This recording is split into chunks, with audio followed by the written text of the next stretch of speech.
இங்க ஒரு பொண்ணு நடந்து போயிட்டு இருக்க திடீர்னு இவளை நோக்கி ஒரு ஜாம்பி கத்திக்கிட்டே ஓடி வருது. இந்த பொண்ணு பயப்படாம அந்த இடத்துலயே நிக்க அவளை நோக்கி ஓடி வர ஜாம்பியை நிறுத்த ஒரு எத்துவா பாருங்க.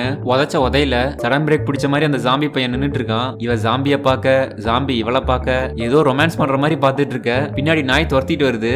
ஜாம்பிக்கு பயப்படாத அந்த பொண்ணு நாயை கண்டு ஓட நாயை பார்த்து பயந்து ஜாம்பியும் ஓடுது. திடீர்னு அந்த பொண்ணு கீழே வேற விழுந்துருது. இவளை பிடிக்க அந்த ஜாம்பி வேகமா வர சரியான சமயத்துல அந்த பொண்ணோட அண்ணா வந்து ட்ரக்ல அந்த ஜாம்பியை ஒரே இட்டி அடிச்ச அடியில ஜாம்பி காத்துல பறந்து போய் எங்கேயோ போய் விழுது. ஆனா தடிக்கி விழுந்த மாதிரி எதுவுமே ஆகாம ஜாம்பி கேஷுவலா எந்திரிச்சு அது பாட்டுக்கும் ஓடுது. அந்த ஜாம்பி ஸ்ட்ரெயிட்டா வேற எங்கேயும் போகல. மறுபடியும் அந்த பொண்ணோட வீட்டுக்கே போய் அவங்க பாத்ரூம்ல ஒழிஞ்சிக்குது. அந்த பொண்ணோட அப்பா ஏதோ சத்தம் கேக்குதுன்னு பாத்ரூம்குள்ள எவன்டான்னு உள்ள போக அந்த ஜாம்பி அவளோட மண்டையிலேயே கடிச்சிட்டு ஓடி போயிடுறான். இவர் ஹாஸ்பிட்டல் போயிட்டு வீட்டுக்கு வந்து பார்த்தா அவங்க ஃபேமிலியே வந்து என்னன்னு கேட்க ஒரு கருமாந்திரம் முடிச்சவன் என்ன கடிச்சு போயிட்டான். அவன் மட்டும் என் கண்ணுல மாட்டினா அவனை நான் கடிச்சு வைக்காம விட மாட்டேன் அப்படின்னு சொல்லிட்டு இவர் போயிட அன்னைக்கு நைட்டு குடோன்ல ஏதோ சத்தம் கேக்குது. அசில் பொண்ணு என்னன்னு எட்டி பார்க்க என்னம்மா அங்க சத்தம் அப்படின்னு அவங்க அப்பா வர டேய் நீயா நீ தானடா என் மண்டையில கடிச்ச.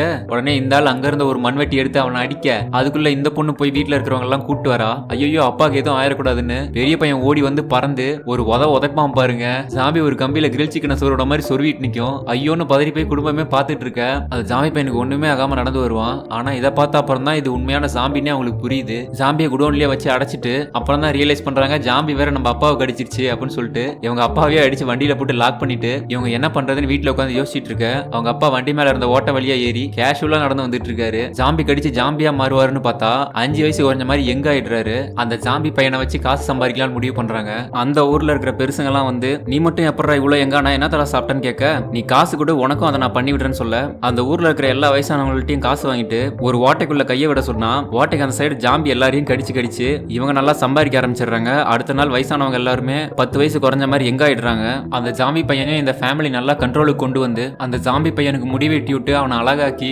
குடும்பத்துல ஒருத்த மாதிரி அவனை வச்சுக்கிறாங்க. ஜாம்பிட்ட கடி வாங்கின அவங்க அப்பாவும் ஹவாய் போயிட்டு வரேன்னு போயிடுறாரு.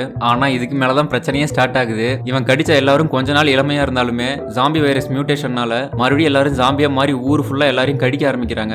இவங்க தப்பிச்சு போலான்னு ஒரு வண்டியில தப்பிச்சு போயிட்டு இருக்க ஹவாய் போன அவங்க அப்பா மறுபடியும் திரும்ப வராரு. என்னப்பா ஜாம்பி கடிச்சு ஊரே எல்லாரும் ஜாம்பியா இருக்காங்க ஆனா நீ மட்டும் மாறவே இல்ல. உங்க அப்பாவுக்கு ஸ்டீல் பாடிடா ஜாம்பி கடிச்சே ஒன்னும் ஆகல பாரு அப்படின்னு அவரு பெருமையா பேச அப்புறம் தான் தெரியுது இவருக்கு மட்டும்தான் ஜாம்பி வைரஸை தடுக்கிற ஒரு இம்யூனிட்டி இவர் உடம்புல இருக்கு. இந்த கதையிலேயே இவர் தான் ஹீரோ மாதிரி.